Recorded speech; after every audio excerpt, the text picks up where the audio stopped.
करते हैं अगले क्वेश्चन की। तो दिया क्या है, so that the set G one omega omega square where omega is an imaginary cube root of unity is a group with respect to multiplication. ठीक है, तो जी क्या दे रखा है हमको, वन ओमेगा ओमेगा स्क्वायर, जहां पे ओमेगा क्या है, imaginary cube root of unity है।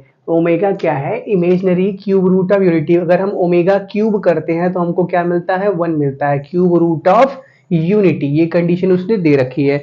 अब हमको सिर्फ इतना दिखाना है कि जी क्या है, एक ग्रुप है विथ रिस्पेक्ट टू मल्टीप्लीकेशन। ठीक है, तो अब क्या करते हैं, पहले हम कंपोजिशन टेबल बना लेते हैं। पहले हम क्या करते हैं, कंपोजिशन टेबल। ठीक है, firstly we prepare the composition, prepare the composition table. कैसे बनेगा, क्योंकि मल्टीप्लिकेशन का रिस्पेक्ट में करना है तो यहाँ पे मल्टीप्लिकेशन लिखेंगे और यहाँ पे वन ओमेगा ओमेगा स्क्वायर और यहाँ पे भी वन ओमेगा ओमेगा स्क्वायर। अब क्या करो, बस सिंपली मल्टीप्लाई करो, one into one one, one into omega omega, one into omega square omega square, omega into one omega, omega into omega omega square, omega into omega square omega cube. Omega cube का value one दे रखा है तो one directly use कर लेंगे। Omega square into one omega square, omega square into omega omega cube. Omega cube का value one दे रखा है। Omega square into omega square, omega के पावर कितना होगा, फोर होगा। तो इसको क्या लिख सकते हैं, ओमेगा की पावर थ्री इंटू ओमेगा लिख सकते हैं। ओमेगा क्यूब का वैल्यू कितना है, वन के बराबर, तो इसको वन इंटू ओमेगा मतलब क्या,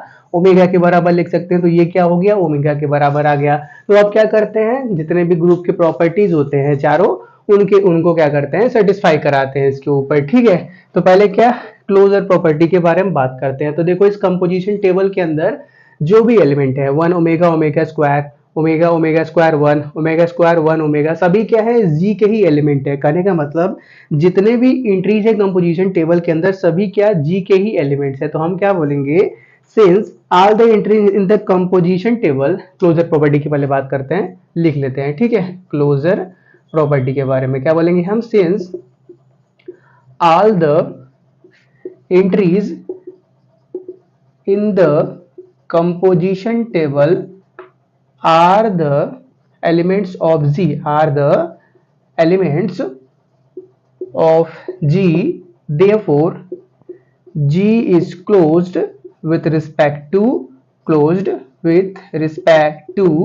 मल्टीप्लीकेशन। चलो ये हो गया।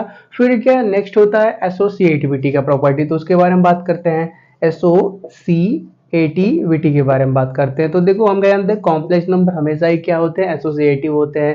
तो हम क्या बोलेंगे, we know that the multiplication of, omega को क्या बोला, इमेजिनरी कॉम्प्लेक्स रूट ऑफ यूट, ओमेगा को क्या बोला उसने, एक सेकंड देखा जाए बुक के अंदर लिखा हुआ है, omega as a imaginary cube root of unity, मतलब एक ओमेगा है ना, एक कॉम्प्लेक्स नंबर के अंदर ही आता है। तो हम क्या बोलेंगे, we know that multiplication of complex number, multiplication of complex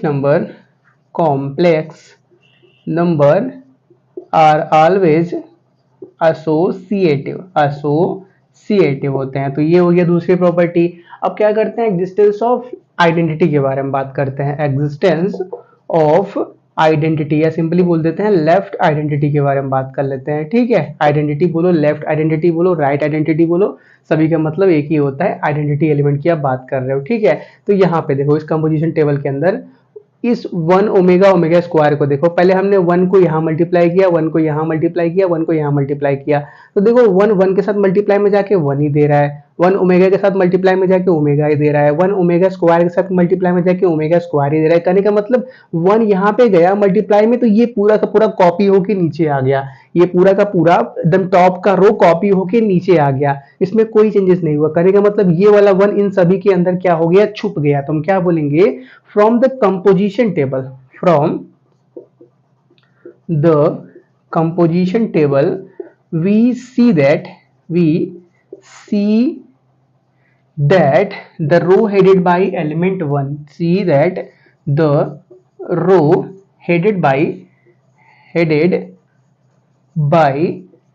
element 1 just coincides with the top row of composition table. Element 1 just coincides with the top row of composition table नीचे दिख रहा है, हाँ थोड़ा सा कट रहा है, कोई बात नहीं, आपको समझा भी देते हैं कि लिखा क्या हुआ है। तो हम क्या बोल रहे हैं, from the composition table we see that row headed by element one. देखो आपको भी मालूम है, ऐसे कॉलम ट्रेवल करते हैं, ऐसे रो ट्रेवल करते हैं। तो रो हेडेड बाय एलिमेंट वन मतलब क्या, जहां पे जिस रो के अंदर वन क्या है, सबसे पहले लिखा हुआ है, वन क्या हेड कर रहा है जिस रो को, तो इस एक रो, दूसरा रो, तीसरा रो, इन तीनों रो में से वन कहां पे हेड बना हुआ है, यहाँ पे हेड बना हुआ है। तो यहाँ पे देखो क्या बोला है, the row headed by element one just coincide with the top row of composition table. ये वन क्या है, जो एक पहले रो को हेड कर रहा है, वो क्या एकदम टॉप वाले रो के अंदर क्या हो रहा है, छुप जा रहा है। टॉप वाले रो के अंदर क्या हो जा रहा है, छुप जा रहा है। कैसे छुप जा रहा है, जब हम मल्टीप्लाई कर रहे हैं तो ये पूरा का पूरा कॉपी होके जा आ रहा है, मतलब ये क्या हो रहा है, इनके अंदर छुप जा रहा है। दैट इज हम क्या लिख सकते हैं, आगे हम लिख भी सकते हैं, चलो इसके बाद ऊपर लिख लेना, ठीक है। दैट इज, क्योंकि हम लेफ्ट आइडेंटिटी की बात कर रहे हैं तो वन को लेफ्ट में रखेंगे, one into one equal to one, one into omega equal to omega, omega one into omega square equal to omega square. तो हम क्या बोलेंगे, therefore one is the left identity, ठीक है, लेफ्ट आइडेंटिटी, ठीक है। इसको नोट करो, बात करते हैं एग्जिस्टेंस ऑफ लेफ्ट इनवर्स के बारे में, ठीक है। अब सिर्फ क्लोजर को नोट कर लो, उतने में ही आ जाएगा, ठीक है। क्लोजर वाला नोट कर लो खाली, क्लोजर प्रॉपर्टी, ठीक है। चलो आगे बढ़ते हैं, बस इनवर्स में ज्यादा कुछ करना नहीं है, ठीक है। चलो एग्जिस्टेंस ऑफ इनवर्स के बारे में बात करते हैं। तो देखो आपको भी मालूम है, आइडेंटिटी एलिमेंट खुद का क्या होता है, इनवर्स होता है। तो वन का इनवर्स तो खोजने की जरूरत है नहीं, ठीक है। एग्जिस्टेंस ऑफ लेफ्ट इनवर्स के बारे में बात करते हैं, ठीक है। हम क्या बोलेंगे, वी नो दैट द identity element is the inverse of itself. The identity element is the inverse of itself, that is the inverse of, या लेफ्ट इनवर्स ही बोल दो, एक ही मतलब होता है, ठीक है। The inverse of one is one. और फिर क्या आगे बढ़ते हैं, बात करते हैं नेक्स्ट इनवर्स ओमेगा के बारे में बात करते हैं। तो देखो हम क्या जानते हैं, कोई भी एक एलिमेंट अगर हमारे पास ए है, उसके साथ बी को मल्टीप्लाई करते हैं और ई आ जाता है, अगर ई क्या है, आइडेंटिटी एलिमेंट है, तो बी क्या कहलाता है, ए का इनवर्स कहलाता है, सही बात है। तो हमको ओमेगा के अंदर चेक करना है कि ओमेगा हमारे पास है, यहाँ पे क्या मल्टीप्लाई करें कि वन मिल जाए।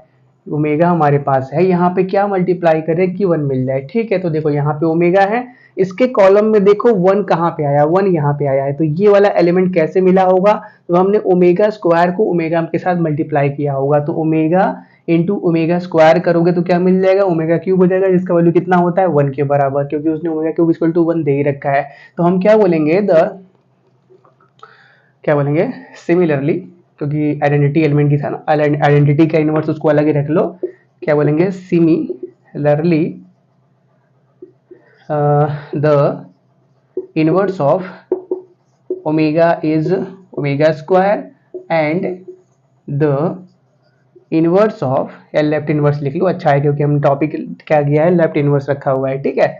The left inverse of omega square. अब इसके बारे में बात करते हैं। तो ओमेगा स्क्वायर यहाँ पे इसके कॉलम में देखो कहाँ वन आ रहा है, यहाँ पे वन आ रहा है। ये वाला एलिमेंट कैसे मिला होगा, जब ओमेगा यहाँ मल्टीप्लाई में हुआ होगा, तो क्या हो गया, omega cube equal to one. तो ओमेगा क्यूब का इनवर्स क्या हो गया, ओमेगा हो गया, ठीक है। तो देखो तीन एलिमेंट है, तीनों अपने इनवर्स के साथ एग्जिस्ट कर रहे हैं, मतलब इनवर्स की प्रॉपर्टी भी होल्ड है हुई। तो हम क्या बोलेंगे लास्ट में, hence G is a group with respect to multiplication के रिस्पेक्ट में क्या है, एक ग्रुप प्रूफ हो गया, ठीक है। आप क्या करो, इसको नोट करो, अगले क्वेश्चन की बात करते हैं।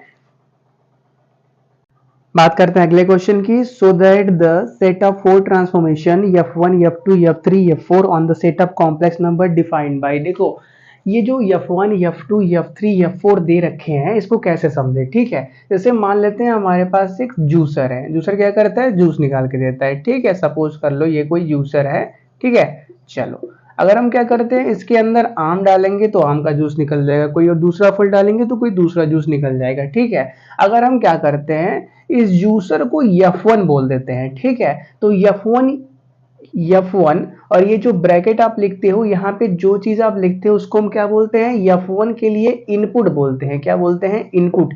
ये जो ब्रैकेट के अंदर आपने Z लिखा हुआ है, Z क्या है? F1 के लिए इनपुट है कि आप F1 को क्या दे रहे हो। और राइट में जो लिखा रहता है वो क्या होता है? आउटपुट होता है कि क्या रिजल्ट निकल रहा है। जैसे लिखा होता है y is equal to fx, तो f के लिए ये x क्या है? इनपुट है। क्या है? इनपुट है। और ये जो y होता है इसको हम क्या बोलते हैं? आउटपुट बोलते हैं, जो रिजल्ट निकल रहा है। वैसे ही अगर f1 को आप x दोगे तो ये बाहर पीस के x निकालेगा। ये बात क्लियर हुआ? F2 z equal to minus Z लिखा हुआ है। अगर हम जूसर को F2 बना देते हैं कि हमारे पास एक जूसर है जिसका नाम F2 है, अगर उसको हम क्या देते हैं? Z देते हैं, तो वो क्या पीस के माइनस जेड बाहर निकालेगा। क्या? पीस के माइनस जेड बाहर निकालेगा। अभी हमने यहाँ पे x बोल दिया, कोई बात नहीं, x है तो x निकला, z है तो z निकला, ठीक है, कोई दिक्कत नहीं है। बस समझने के ऊपर है कि हम बोलना क्या चाह रहे हैं। अगर F2 है उसको z आप इनपुट दोगे तो वो रिजल्ट क्या? पीस के माइनस जेड निकालेगा। और अगर हमारे पास जूसर F3 है, अगर उसको इनपुट हम z देंगे तो वो रिजल्ट क्या देगा? 1/z निकाल के देगा। और यही अगर हम F4 से F4 नाम का एक जूसर बनाए, उसको अगर हम z इनपुट देंगे तो वो पीस के क्या निकालेगा? -1/z निकालेगा। और अब सब अब समझ में आ गया इसका। चलो अब आगे क्वेश्चन पढ़ते हैं।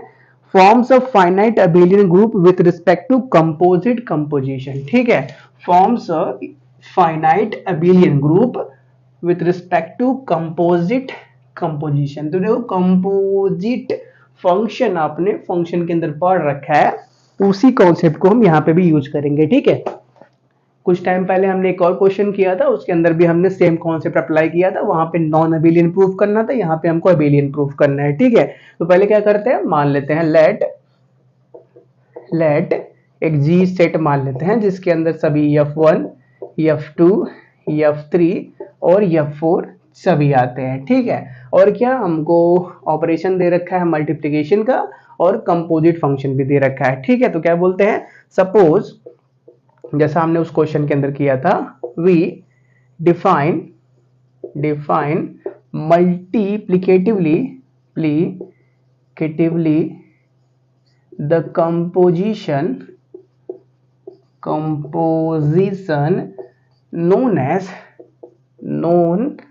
as composite of two functions। Composite function आपने पढ़ रखा है, FOG GOF, उसी की बात चल रही है। ठीक है, ज्यादा उसका यूज नहीं करना है, बस थोड़ा सा उसका कॉन्सेप्ट यूज होगा। जैसे आप मल्टीप्लाई करते हो ना कंपोजिट फंक्शन को, वही थोड़ा सा कॉन्सेप्ट यहाँ पे यूज होने वाला है। ठीक है, चलो तो अगर क्या बोलते हैं, इफ हमारे पास एक f फंक्शन है जो क्या a to b डिफाइंड है, और हमारे पास एक g फंक्शन है जो क्या b to c डिफाइंड है, then by the definition of composite function, हम क्या जानते हैं, अगर हम gf को मल्टीप्लाई करते हैं तो वो a to c डिफाइंड हो जाता है। देखो थोड़ा सा इसको समझ लो, हमारे पास क्या है, एक f फंक्शन है जो क्या a to b डिफाइंड है। ये फंक्शन क्या f a to b defined है। तो f के लिए a क्या है, डोमेन है, b क्या है, कोडोमेन बोल दो या रेंज बोल दो। ठीक है, जो डिपेंड करता है, जितने से मैपिंग हुआ है उसको रेंज बोलेंगे और पूरे को कोडोमेन बोलते हैं, इतना तो सबको मालूम है। ठीक है, और दूसरा एक फंक्शन क्या डिफाइंड है, g डिफाइंड है, जो b to c डिफाइंड है। दूसरा फंक्शन g है जो b to c डिफाइंड है। तो g के लिए b क्या बन गया, डोमेन बन गया, c क्या बन गया, कोडोमेन या रेंज बन गया। तो उसने वही बोला है कि अगर आप gf को मल्टीप्लाई कर देते हो तो आपका function a to c defined हो जाता है। वही कंपोजिट फंक्शन का कॉन्सेप्ट यूज किया है, कोई कुछ भी नया नहीं है। ठीक है, चलो हम क्या करते हैं, आगे बढ़ते हैं। ये बात क्लियर हुआ कि नहीं? कोई भी दो फंक्शन है, मान लेते हैं पहला function a to b defined है और दूसरा function b to c defined है। तो कंपोजिट फंक्शन के डेफिनेशन से हम क्या जानते हैं कि अगर हम gf को मल्टीप्लाई, दोनों फंक्शन को मल्टीप्लाई कर देते हैं, तो जो आपका डोमेन और रेंज होता है वो क्या पहले का डोमेन होता है और लास्ट वाले का रेंज में कन्वर्ट, रेंज बोल दो या कोडोमेन बोल दो, वहां तक चला जाता है, ऐसा बोल सकते हो। ठीक है, फॉर ऑल, नहीं सच दैट, अभी और कुछ लिखना है। ठीक है, सच दैट अगर हम g ऑफ fx का वैल्यू निकालते हैं, g fx का वैल्यू निकालते हैं, तो ये आपका g f ऑफ x के बराबर होता है for all x belongs to a, जो x होते हैं वो क्या a सेट के अंदर से आते हैं, ठीक है। यही देखो क्या होता है, कंपोजिट फंक्शन के मल्टीप्लिकेशन का कॉन्सेप्ट होता है, यही हमको यहाँ पे यूज करना है। f1 f2 f3 f4 को मल्टीप्लाई करते टाइम क्या करना है, यूज करना है, ठीक है। चलो द फंक्शन जो और बातें हैं लिख लेते हैं, gf is called the composite of g and f and g लिख लो, अल्फाबेटिकली अच्छा लगता है, f एंड g, ठीक है। तो अब क्या करते हैं, पहले हम कंपोजिशन टेबल बना लेते हैं, ठीक है, of the function g and f। पहले हम क्या करते हैं, now we make the composition table, ठीक है। तो बना लेते हैं यहीं पे, चलो थोड़ा सा जगह है, बन जाएगा। यहाँ पे मल्टीप्लिकेशन लिखेंगे और f1 f2 f3 f4, नीचे दिखेगा नहीं दिखेगा, थोड़ा सा चलो एडजस्ट करते हैं, f1 f2 f3 f4, ठीक है। एक सेकेंड, हाँ दिख तो रहा है, ठीक है, चलो हो जाएगा, ठीक है। चलो मल्टीप्लाई करते हैं, पहले f1 को f1 के साथ मल्टीप्लाई करते हैं। तो मल्टीप्लाई कैसे करेंगे, ऐसे ही मल्टीप्लाई करेंगे, ठीक है। तो हमको क्या करना है, f1 को f1 के साथ मल्टीप्लाई करना है। तो यहाँ पे देखो हमने x माना था, लेकिन यहाँ पे देखो सभी जगह z है, तो हम f1 z लिखेंगे। तो ये कितने के बराबर होगा, जैसे देखो gf(x) था तो कितने के बराबर था, g इंटू fx के बराबर। तो f1 z कितने के बराबर होगा, f1 इंटू f1z के बराबर होगा। तो f1z का वैल्यू कितना के बराबर है, z के बराबर, मतलब क्या मिल गया, f1 और z मिल गया। अब ये z किसको मिलेगा, f1 को मिलेगा। तो लिखा क्या है, f1z है। तो f1 को अगर z दोगे तो वो रिजल्ट में क्या देता है, z देता है। तो z कितना है, f1 के बराबर है। z क्या है, f1z के बराबर है, मतलब सिंपली f1 बोल दो, जैसा उसने क्वेश्चन में दे रखा है कि f1 f2 f3 f4 चार अलग अलग कंपोजिशन है, जहां f1 ऐसे डिफाइंड है, f2 ऐसे डिफाइंड है, मतलब क्या f1z इक्वल टू z आ रहा है, मतलब f1 के बराबर है। चलो ठीक है, अब क्या f1 को क्या करते हैं, f2 में मल्टीप्लाई करते हैं। हाथ में पसीना लग गया ना, अब इसलिए इसको प्रॉब्लम हो जाएगी। मार्कल के साथ यही इशू है। अब ऊपर का नोट कर लो यार, रफ कर देते हैं, ठीक है। मल्टीप्लाई करना थोड़ा सा कैलकुलेशन बड़ा होने वाला है, ठीक है, नोट करो पहले। हो गया, चलो तो बस करना क्या है, मल्टीप्लाई करना है, कुछ और करना नहीं है, ठीक है।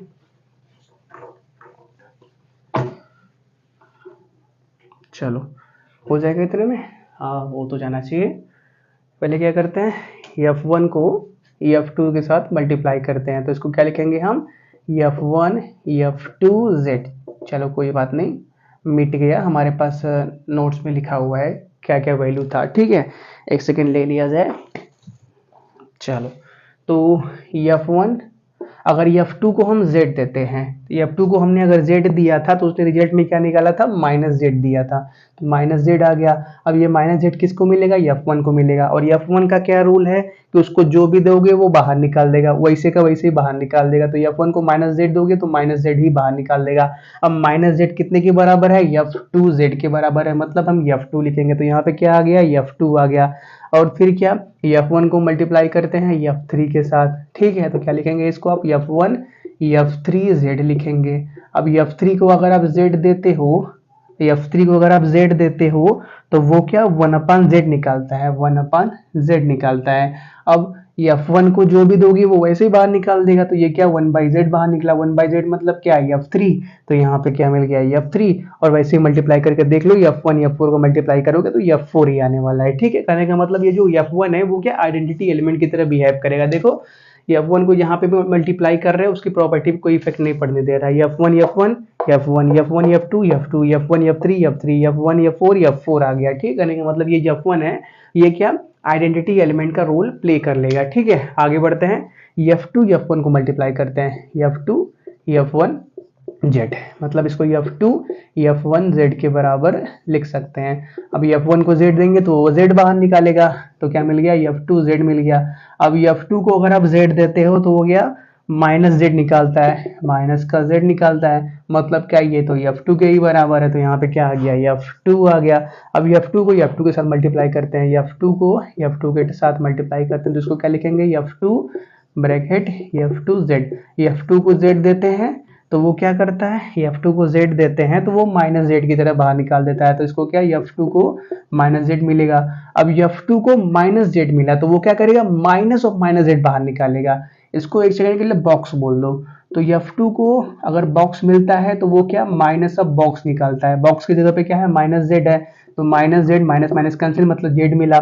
Z क्या है, Z हमारे पास F1 Z का वैल्यू है, मतलब क्या मिल गया यहाँ पे F1 मिल गया। ऐसे ही F2 F3 को मल्टीप्लाई करो, F2 F3 को मल्टीप्लाई करो तो किस क्या लिखेंगे इसको आप, F2 F3 Z के बराबर लिखेंगे। तो F3 को अगर आप Z देते हो तो वो क्या निकालता है, 1/Z निकालता है। तो क्या मिल गया, F2 1/Z मिल गया। अब F2 को जो भी देते हो वो माइनस साइन के साथ माइनस साइन लगा के निकाल देता है, मतलब क्या ये मिलेगा माइनस के 1/Z, माइनस के 1/Z F4 के बराबर है, तो यहाँ पे क्या मिल गया, F4 मिल गया। ऐसे ही सभी कैलकुलेशन होने वाले हैं, ठीक है। मल्टीप्लिकेशन है, हमने कॉपी में मल्टीप्लाई करके रखा हुआ है, हम क्या करते हैं डायरेक्टली लिख लेते हैं, ठीक है। अगर आपको चेक करना हो तो आप मल्टीप्लाई कर सकते हो, ठीक है। F2 F1 F4 F3 यहाँ पे आएगा, जब आप F2 F4 को मल्टीप्लाई करोगे, इसको F3 F1 को मल्टीप्लाई करोगे तो F3 मिलेगा। आप देखो ना, F1 आइडेंटिटी एलिमेंट है ना, उसको किसी के साथ मल्टीप्लाई कर दो वो वही वाला एलिमेंट आएगा, ठीक है। F3 F1 F3 आ गया, क्योंकि हमने पहले रो में चेक कर लिया था कि F1 किसी के साथ भी मल्टीप्लाई में जा रहा है, यही वाले एलिमेंट आ रहे हैं। वैसी ही तरह अगर F1 को F3 के साथ भी मल्टीप्लाई करोगे तो F3 ही मिलेगा, F1 को F4 के साथ मल्टीप्लाई करोगे तो F4 ही मिलेगा, उसकी कोई फर्क नहीं पड़ने वाला है, ठीक है। और फिर क्या, जब F3 F2 के साथ मल्टीप्लाई में जाएगा तो आपको F4 मिलेगा, F3 F3 के साथ मल्टीप्लाई में जाएगा तो आपको F1 मिलेगा, और F3 F4 के साथ मल्टीप्लाई में जाएगा तो आपको F2 मिलने वाला है, ठीक है। चलो इतने पॉइंट्स हो गए, इसको नोट करो पहले। चलो आगे आगे की बात करते हैं। लास्ट हमारे पास रो बचा हुआ है, ठीक है। तो देखो लास्ट रो आप मल्टीप्लाई कर सकते हो और देख के भी कर सकते हो। देखो ये कंपोजिशन टेबल है, उसका सबसे इंपॉर्टेंट बात यही है ना कि जितने भी एलिमेंट्स हैं जी के अंदर हमारे पास 4 एलिमेंट थे, F1 F2 F3 F4, वो हर रो और हर कॉलम में आएंगे ही आएंगे, और एक बार तो पक्का आएंगे और हर रो हर कॉलम में आएंगे ही आएंगे। तो हमारे पास 1 2 3 4 रो है और 1 2 3 4 कॉलम है। अब देखो पहले रो में देखो F1 F2 F3 F4 सभी आ चुके, दूसरे रो में देखो F1 F2 F3 F4 सभी आ चुके, तीसरे रो में देखो F1 F2 F3 F4 सभी आ चुके, चौथे में देखो F4 आ चुका है। मतलब ये जो 3 जगह बचे हुए हैं उसके अंदर F1 F2 F3 यही 3 में से कोई ना कोई आएंगे, ठीक है। यही तीनों में से कोई ना कोई आएंगे। अब क्या कॉलम को चेक करो, कॉलम में भी यही कॉन्सेप्ट है, सभी एलिमेंट एक बार आएंगे और सभी आएंगे। पहले कॉलम में देखो F1 F2 F3 F4 यह पूरा हो चुका। दूसरे कॉलम में देखो F1 है F2 है F4 है F3 नहीं है, तो यहाँ पे F3 आ गया। देखो अभी आप सीख रहे हो ना, इसलिए इसको टाइम लग रहा है। एक बार सीख लोगे ना तो लास्ट लाइन मत कभी भी मल्टीप्लाई करने का जरूरत ही नहीं पड़ेगा, देख के आप लिख लोगे कि यहाँ पे क्या आने वाला है, सिर्फ रो और कॉलम को देख के। अभी सीख रहे हो तो टाइम तो देना पड़ेगा। अब इसमें देखो तीसरी रो के अंदर F1 F4 F3 है, F2 नहीं है, तो यहाँ पे F2 आएगा। F4 को F3 के साथ मल्टीप्लाई करेंगे तो F2 आएगा, मल्टीप्लाई करके चेक कर लो कभी गलत नहीं होगा। F4 को F4 के साथ मल्टीप्लाई करो तो F1 ही आएगा, अब इसको चेक भी कर लो। F4 को मल्टीप्लाई करते हैं F4 के साथ, ठीक है। तो F4 Z, तो F4 को अगर आप Z देते हो तो वो क्या निकाल के देता है, F4 को Z देते हो तो वो -1/Z निकाल के देता है, ठीक है। एक सेकेंड कहाँ थोड़ा सा जगह बना दिया जाए। अगर F4 को आप Z देते हो तो वो क्या -1/Z निकालता है, तो क्या मिल गया -1/Z मिल गया। अब फिर से F4 को क्या मिला, ये मिला, इसको क्या करते हैं एक बॉक्स बना देते हैं। तो F4 को बॉक्स में देते हो तो वो क्या -1 बॉक्स बना के देता है। अब बॉक्स की जगह पे क्या है -1/Z, तो -1 में Z है तो Z ऊपर चला जाएगा, माइनस माइनस कैंसिल, और सिर्फ क्या बचा Z बचा। Z क्या है हमारे पास F1Z का वैल्यू है, मतलब F1 के बराबर है। तो देखो ऐसे ही आप कंपोजिशन टेबल को कंप्लीट कर सकते हो, ठीक है। तो कंपोजिशन टेबल कंप्लीट हो चुका है। अब हम क्या करते हैं थ्योरी के बारे में बात कर लेते हैं, ठीक है। आप सभी पॉइंट्स को नोट कर लो, थोड़ा सा हम रफ कर देते हैं इसको, ठीक है। हो गया, थोड़ा सा नोट करो जल्दी से। ज़्यादा कुछ करना नहीं है, बस मल्टीप्लाई करना पड़ता है कंपोजिशन टेबल के अंदर, ठीक है। चलो हटा देते हैं। अब बात करते हैं पहले क्लोजर प्रॉपर्टी के बारे में। तो कंपोजिशन टेबल के अंदर देखो सभी एलिमेंट्स आ रहे हैं और हर एलिमेंट एक एक बार आ रहा है, मतलब क्या क्लोजर प्रॉपर्टी भी होल्ड हो रहा है। और आपको भी दूसरी प्रॉपर्टी क्या होती है कंपोजिशन की, सॉरी दूसरी प्रॉपर्टी क्या होती है ग्रुप की, एसोसिएटिविटी की। एक सेकेंड, चलो ठीक है। चलो कंटिन्यू करते हैं। पहले बात करते हैं क्लोजर प्रॉपर्टी के बारे में, ठीक है। क्लोजर प्रॉपर्टी, ठीक है, क्या करेंगे, from the composition table we see that all the entries जो भी एंट्री हुई हैं रो में कॉलम में are the elements of G, therefore G is closed with respect to multiplication। चलो ये हो गया। फिर क्या दूसरी होती है प्रॉपर्टी, एसोसिएटिविटी की प्रॉपर्टी होती है, ठीक है। तो हम क्या जानते हैं, कंपोजिट फंक्शन हमेशा ही क्या होते हैं, एसोसिएटिव होते हैं। We know that composite function are always associative, ठीक है। इसको कोई प्रूफ करने की जरूरत नहीं, ये सेल्फ प्रूफ होता है, ठीक है। फिर क्या बात करते हैं, एग्जिस्टेंस ऑफ लेफ्ट आइडेंटिटी के बारे में बात करते हैं, ठीक है। तो वही देख लो, F1 इन सभी के साथ मल्टीप्लाई में गया तो यही वाला कॉपी होके यहाँ पे आ गया। मतलब क्या, यही F1 क्या हमारे पास आइडेंटिटी है। तुम क्या बोलेंगे, the identity function F1 is the identity element, ठीक है। चलो अब क्या बात करते हैं, एग्जिस्टेंस ऑफ लेफ्ट इनवर्स के बारे में बात करते हैं। एग्जिस्टेंस ऑफ लेफ्ट इनवर्स के बारे में बात करते हैं, ठीक है। तो क्या बोलेंगे, from the composition table the inverses of पहले F1 की इनवर्स के बारे में बात करते हैं। तो वो F1 ही होगा, आइडेंटिटी एलिमेंट खुद का इनवर्स होता है। फिर F2 के बारे में बात करते हैं तो F2 का इनवर्स क्या होगा, F2 ही होगा। F2 के कॉलम में कहाँ F1 आ रहा है, यहाँ पे आ रहा है। ये एलिमेंट कैसे आया होगा, जब ये और ये मल्टीप्लाई में गए होंगे, इज F2। फिर क्या, F3 के बारे में बात करते हैं तो F3 का इनवर्स क्या है, F3 का इनवर्स भी F3 के बराबर है। तो क्या मिल गया, F3 मिल गया।